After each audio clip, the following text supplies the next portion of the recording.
사도행전 19장 1절에서 20절 말씀으로 전하겠습니다. 바울이 에베소에 도착합니다. 하나님의 뜻이라면 다시 돌아온다는 약속을 지켰습니다. 이제 바울의 마지막 선교 여행이기도 합니다. 바울은 1절에서 어떤 제자들을 만났습니다. 제자들이 믿음이 있다라고 주장을 하는 거죠. 그런데 바울이 볼 때 좀 이상했습니다. 2절에 보니까 너희가 믿을 때 성령을 받았느냐? 이러한 질문은 바울이 그들을 이렇게 행동이나 태도를 보면 그 안에 성령이 계시지 않은 것 같은 거죠. 그러니까 이런 질문을 하는 거 아니겠습니까? 아니나 다를까 우리는 성령이 계심도 듣지 못하였노라 이렇게 얘기합니다. 바울이 또 질문합니다. 너희가 무슨 세례를 받았느냐? 요한의 세례니라. 자, 이렇게 대답하는 이 어떤 제자들의 상태는 어떤 상태입니까? 성령을 아예 모르는 것 같진 않고요. 성령에 대해 듣기는 들었는데 오순절 성령 강림은 몰랐던 것 같습니다. 그건 확실해요. 오순절 성령 강림은 몰랐어요. 왜냐하면 그들이 알았던 그 요한의 세례는 예수님이 오신다라는 것을 뭐 하는 거죠? 준비시키는 어떤 기대하는 성격을 갖고 있거든요. 그게 요한의 세례입니다. 그래서 이 세례 요한은 옛 시대와 새 시대를 연결하는 역할을 하는데 지금 그 어떤 제자들이 알고 있는 수준은 그 옛 시대의 그 절정, 끝은 알고 있었지만 여전히 어디에 머물러 있는 겁니까? 구약 시대에 살고 있는 것입니다. 그래서 바울은 그들에게 이렇게 말합니다. 4절 내 뒤에 오시는 이를 믿으라 하였으니 곧 예수라 하거늘. 예수님이 오심으로 이제 성취의 시대가 되었다. 그러니까 세례 요한이 준비했던 그 요한의 세례, 그 준비의 시대가 예수님이 가져오신 새 시대를 통해서 성령을 보내주셨다. 이제 예수님의 이름으로 세례를 받으면 새 시대가 주는 그 성령을 받고 복을 누리게 된다. 바울이 만난 이 어떤 제자들이 준비하는 시대에 머물렀다면 바울은 이제 성취의 시대로 이끌어야 되는 것입니다. 바울이 볼 때 그 어떤 제자들은 정상적이지 않았습니다. 세례받은 사람인데 뭘 안 받았어요? 성령을 받지 않았어요. 이게 뭐예요? 비정상. 교회 다니는 분들 다 믿음 있다고 하지만 교회에 머물러 있으면서도 비정상으로 머물러 있을 수 있습니다. 믿는 자라면은 4가지 신앙 체험을 경험하셔야 되는데요. 4가지. 회개, 믿음, 물세례, 성령의 선물. 이 4가지 체험을 합쳐서 전체를 이루는 것입니다. 그러니까 구원받은 우리가 스스로 이것을 인식하는 순서는 좀 다를지 모르지만 믿는 자라면 이 4가지 신앙 체험은 당연하게 여겨지는 보편적인 것입니다. 그래서 우리는 내가 회개, 믿음, 물세례, 성령의 선물 이 4가지 체험 중에서 경험하지 못했다면 바울이 지금 어떤 제자들을 무엇이 부족한지를 진단했고 이제 처방을 한 겁니다. 우리가 지난주에 아볼로도 부족한 것이 있었는데 브루스길라와 아굴라가 정확하게 해줬지 않습니까? 믿는다고 내가 스스로 생각하고 있지만 부족한 것이 있다라는 것, 그것을 알려주는 영적인 지도가 굉장히 중요합니다. 비정상적인 모습으로 교회를 다니고 있는데도 내가 그걸 자각하지 못하고 있다면 그것처럼 불쌍한 것이 없습니다. 교회에 다니는데도 내가 믿음이 있다고 하는데도 뭔가 부족한 것이 있는데 그걸 스스로 모르고 있다. 신약의 라오디아 교회가 그런 교회 아니었습니까? 신앙생활을 우리는 단번에, 한 번에, 한 방에 그냥 이해되는 거야. 믿어지는 거야. 그럼 얼마나 좋겠습니까? 근데 우리가 아볼로 같은 사람도 부족했고 지금 어떤 제자들도 부족했어요. 어떤 상태인지도 모르고 머물러 있는 거, 그게 제일 무서운 겁니다. 그래서 하나님은요, 정말 자기가 사랑하는 자녀들에게 이런 이상하고 변칙적인 믿음으로 부족한 어떤 제자들에게 바울을 보내시는 거예요. 그래서 바울을 통해 만나게 하시는 거예요. 아볼로가 브리스로 아굴라를 만나서 정확해지는 것처럼 이렇게 하나님께서는 부족하고 비정상적인 믿음을 바로잡아 주시기 위해서 영적인 지도자를 보내주신 줄로 믿습니다. 그리고 만나게 하시는 줄로 믿습니다.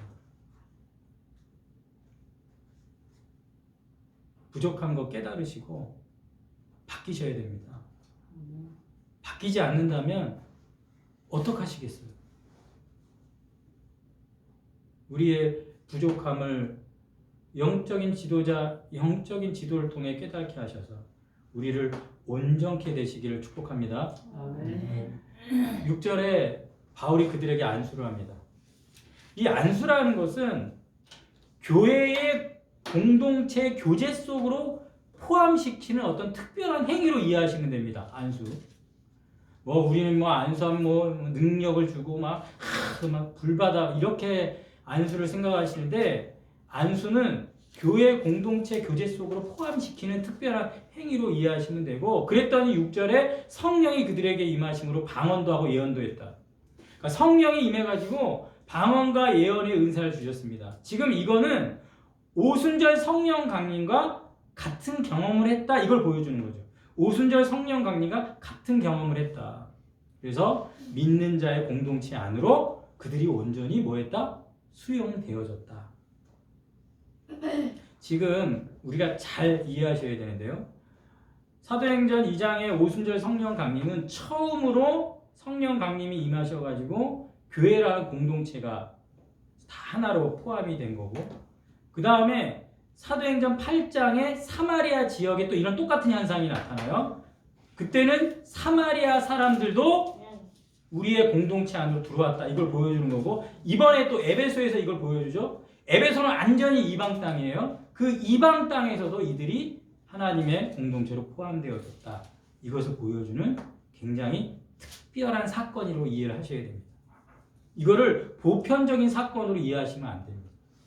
그래서 이거를 보편적으로 따라한다고 성도들 모아놓고 막 안수하면서 막 방언해야 된다, 예언의 은사를 준다, 성령 불받아라 막 그렇게 하는 것은 올바른 성경의 적용은 아닙니다. 오늘 본문과 같은 현상은 사마리아 지역에 베드로와 요한이 일으켰고, 또 오늘 본문은 바울이 일으켰는데, 그런 특수한 상황이 하나님께서 보여주시는 거예요.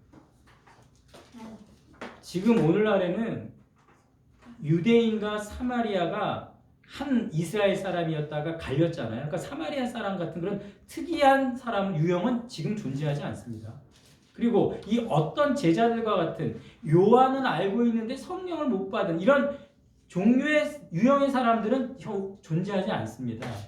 그러니까 기독교가 과도기적으로 어떤 특별한 상황에서 가시적으로 공개적으로 보여주기 위해서 우리에게 나타나는 현상이기 때문에 성령이 오시는 방식에는 어떤 패턴이 없습니다.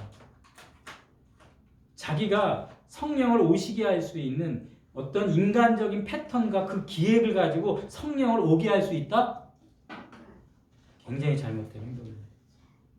성령은 세례 전에도 오시고요, 세례 후에도 오십니다. 안수가 없어도 오시고요, 또 안수할 때도 올 수 있습니다. 어떤 성령이 오시는 방식은 패턴이 없습니다. 인간적인 기획으로 오지 않습니다. 이것은 오로지 하나님께서 주시는 선물인 줄로 믿습니다. 그래서 본문의 형상을 그대로 따라하고 추구한다면 그릇된 신앙으로 이끌게 될 것입니다. 그럼 우리가 믿는 자에게 주시는 4가지 보편적인 신앙 체험, 회개, 믿음, 물세례, 성령의 선물을 나에게 허락해 주셔서 바른 믿음의 사람 되시기를 축복합니다. 아멘. 8절에 이제 바울이 회당에 들어가 석 달 동안 가르치는데 9절에 마음이 굳어 순종하지 않고 비방했다 이렇게 얘기합니다. 저번에 이 에베소 회당에 왔을 때는 호의적이었거든요. 뭐 더 있어달라고 막 그랬어요. 근데 오늘 본문에 반대가 극심해져가지고 완강하고 불신하고 비방을 통해가지고 완전히 거부해버리는 겁니다. 그러니까 어떻게 해요? 공개적인 새로운 장소로 옮깁니다. 그곳이 어디입니까? 두란노 서원에서 2년 동안 말씀 사역을 합니다. 그랬더니 오늘 11절과 12절 우리 다 같이 한번 읽어볼까요? 하나님께서 어떤 능력을 행하시는데 아주 놀랍게 행합니다. 우리 11절, 12절 다 같이 읽겠습니다. 시작! 하나님이 바울의 손으로 놀라운 능력을 행하게 하시니 심지어 사람들이 바울의 몸에서 손수건이나 앞치마를 가져다가 병든 사람에게 얹으면 그 병이 떠나고 악기도 나가더라. 아멘. 자, 여기서 우리는 어떤 사건을 떠올려야 되냐면 예수님의 그 옷자락만 만져도 치유가 된 그 혈루병 여인을 떠올려야 됩니다. 그 혈루병 여인이 어떤 생각을 가지고 예수님의 옷자락을 만졌냐면 자기가 이 옷자락만 만져도 치유된다라는 믿음을 가지고 만진 겁니다. 무슨 말씀인지 아시겠죠? 이거는 굉장히 미신적이지만 하나님께서는 그런 연약한 믿음에게도 뭘 행하세요? 치유를 행하십니다. 또 베드로는 사도행전에 보면 그림자만 지나가도 치유를 얻었다 그래요. 자, 예수님의 옷자락, 베드로의 그림자 치유, 그 다음에 오늘 바울의 이 손수건, 앞치마만 가져다가 병든 사람에게 얹어도 병이 떠나고 악기가 나가는. 우리는 이거 말도 안 돼.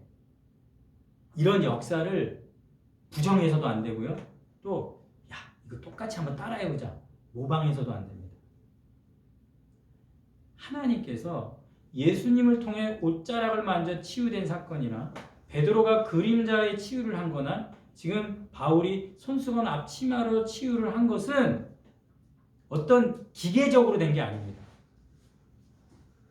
어떤 간접적으로 뭔가를 사용해서 한 게 아니라 하나님께서 특별하게 바울을 통해서 하나님의 어떤 역사를 이루어 나가는 하나님의 방법입니다. 그래서 오늘 12절에 보면 어떻게 해요? 따라하는 사람이 있습니다. 12절에 마수라는 어떤 유대인들이 시험 삼아가지고 스게와의 7 아들들이, 자, 에베소라는 지역은 굉장히 혼합주의예요. 그래서 이 사람들이 막 주문을 외우는데 유대인의 하나님도 써먹었다가 또 예수님의 이름도 써먹었다. 하여튼 능력 있는 신이라고 다 써먹습니다. 이게 혼합주의거든요. 그러니까 복음은 믿지 않으면서 뭘 이용하는 거예요? 능력은 이용하고 싶은 겁니다. 그러니까 복음은 믿지 않으면서 능력은 이용하고 싶은 거죠. 그런데 이런 행위를 통해서 그들은 자기의 생계를 유지했고요. 금전적인 이익을 얻으려는 목적이 있었다는 거예요. 이게 위험한 겁니다. 우리가 손수건이나 앞치마나 그림자나 옷자락 이런 치유를 행한다고 할 때 그 목적이 자기 자신을 위하고 있다면 또 그 방법이 자기 자신의 것이 아니라면, 자, 이 마술사들이 유대인의 어떤 하나님 예수님의 이름을 자기 자신의 것으로 사용하지만 그건 자신의 것이 아닙니다. 그런데 오늘 바울이 어디서 날마다 강론했다고요? 두란노 서원. 오늘 우리 성경에는 그것이 없는데 어떤 서방 사본에 보면 시간이 써 있어요. 오전 11시부터 오후 4시까지 날마다 가르쳤다. 이런 본문이 포함된 사본이 있거든요. 자, 그러면 학자들이 이런 얘기를 해요. 당시에 아침 작업이 한 11시에 다 끝나면 오후에는 낮잠을 자는 그런 시간이라는 거죠. 저도 대만에 이렇게 선교를 가보면 오후 12시부터 오후 3시까지는 일을 안 해요. 너무 더우니까. 그 시간. 그러니까 결국 바울이 그 시간에 두란노 서원이라는 그 장소가 비어 있을 때 오전엔 일하고 그 시간에 매일 성경을 열심히 가르쳤다라고 한다면 굉장히 이건 초인적으로 가르친 사역이거든요. 모든 걸 다 쏟아부은 사역. 자, 바울의 목적은 뭐였습니까? 하나님을 위함이고 그 방법은 뭡니까? 오늘 성경 말씀에 하나님 나라를 강론했다, 권면했다 이렇게 얘기하잖아요. 바울의 방법은 하나님 나라의 방법이었습니다. 자, 아까 마술을 행하는 사람들의 목적은 뭐였죠? 자기 자신. 방법은 자기 자신이 아닌 거. 근데 오늘 바울의 목적은 하나님이었고 방법은 하나님 나라의 방법이었다. 여기서 갈라지는 겁니다. 자, 자기 자신을 위해 자기 자신이 아닌 것으로 행하니까 16절에 어떤 일이 일어납니까? 악귀 들린 사람이 그들에게 뛰어올라 눌러 이겼다. 그래서 벗은 몸으로 도망쳤다. 목적도 틀리고 방법도 틀리면 이런 꼴을 당하는 겁니다. 교회라는 이름으로, 신앙이라는 이름으로 이런 꼴 당하는 사람 저 많이 봤습니다. 자기 자신의 목적을 위해서 자기 자신이 아닌 것 가지고 자기를 위해 긍정적인 목적으로 이러한 능력을 행하겠다고. 그건 틀린 것입니다. 하지만 바울은 목적도 방법도 옳았습니다. 그러니까 하나님이 고린도에서는 환상을 통해 격려하시고 에베소에서는 오늘 사도적 표적을 통해 힘을 주시는 겁니다. 왜요? 하나님의 목적과 하나님의 방법으로 일하기 때문에. 우리가 최선을 다한다고 할 때요, 하나님이 그것을 인정하신다면요, 어떤 계속할 수 있는 작은 결과물을 보여주세요. 내가 최선을 다할 때 하나님이 그것을 인정하신다면 하나님이 그것을 지지한다라는 표현을 반드시 보여주십니다. 우리 이것을 꼭 믿으시기 바랍니다. 왜요? 하나님을 위해서 그렇게 하는 거니까. 하나님을 위해 그렇게 최선을 다하고 있다는 걸 하나님이 아시기 때문에 그렇습니다. 에베소는 마술 행위를 하는 중심지거든요. 그러니까 마술 이런 능력으로 이름을 날리던 동네예요. 그러니까 그 동네 한복판에서 하나님이 바울을 통해서 복음의 능력을 입증하고 계신 거. 우리 이것을 꼭 기억해야 됩니다.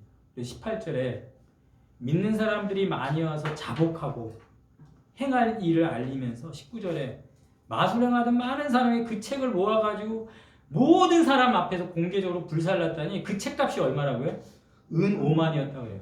하루 일당으로 생각하면요 137일을 일할 그 금액이에요. 은 5만이라는 그 정도의 금액이에요. 이 사람들은 진짜 바뀐 사람들이에요. 자신들의 직업과 관습을 거대한 상업성과 연결되어 있었는데 그걸 뭐 한 거죠? 포기한 겁니다. 성경이 은 5만이라는 이 표현을 정확히 한 이유는 뭐냐면 그런 거대한 상업성을 이들은 진짜 포기했다. 자신들이 지켰던 옛 관습을 자발적으로 공개적으로 폐기 처분했다.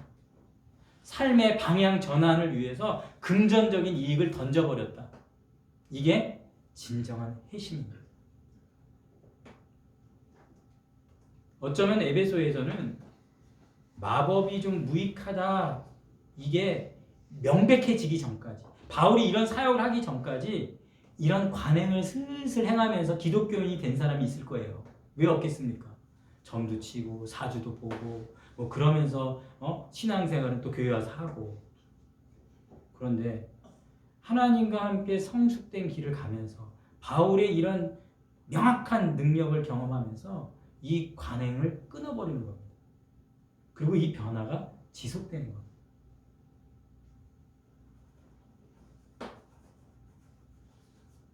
교회 안에는 변화된 것처럼 속이는 자들이 있습니다. 변화가 일어나지 않았는데 변화가 일어난 것처럼 행동합니다. 그거는 종교생활이고 외식하는 사람입니다. 자, 한번 보세요. 막 이렇게 폭력을 행사하던 사람이 있어요. 근데 폭력을 사용하지 않아요. 그런데 언어로 이제 폭력 행사를 합니다. 그러다가 이제 언어도 조심을 해요. 그런데 이제 또 자학을 합니다. 그러다가 또 자학은 하지 않아요. 근데 어떤 사물에 대해서 도착적인 증세를 보입니다. 여러분, 뭔가 계속 바뀌죠. 폭력에서 언어로, 언어에서 자학으로, 자학에서 도착으로, 도착으로. 이건 바뀐 게 아니라 뭐 하는 거죠? 대체하는 겁니다. 착각하면 안 됩니다. 바뀐 건 전혀 없어요. 이건 진정한 회심이 아닙니다. 이것처럼 무서운 게 없어요. 바뀌었다고 하는데 그건 대체한 것뿐이에요. 신앙생활은, 진짜 믿음은 완전히 바꿔놓는 겁니다. 진정한 회심은 그런 특성을 가집니다. 믿음이라는 것은 강한 영향력이 외부에서 이렇게 들어오는 거거든요. 내 안에서 뭐 찾아내서 조금씩 바꿔내는 그런 종류가 아닙니다. 다른 유예요, 다른 유. 그러니까 강한 영향력이 외부에서 우리에게 들어오는 거죠. 그래서 오늘 20절에 보니까 이와 같이 주의 말씀이 힘이 있어 흥황하여 세력을 얻으니라. 아멘. 아멘. 말씀이 내 안에 들어와서 힘이 있어서 변화를 일으켜내는 겁니다. 아멘. 말씀이 내 안에 들어와서 흥황하게 하는 어떤 세력을 얻어서 바꿔놓는 것. 진정한 회심, 진정한 변화가 우리에게 임하시기를 간절히 소원합니다. 아멘. 그래서 우리가 비정상에서 정말 정상적인 성경이 얘기하고 있는 진정한 회심으로 진정한 신앙의 체험을 한 믿음의 사람으로 온전히 서 있기를 주님의 이름으로 축원합니다. 아멘. 간절히 기도하겠습니다.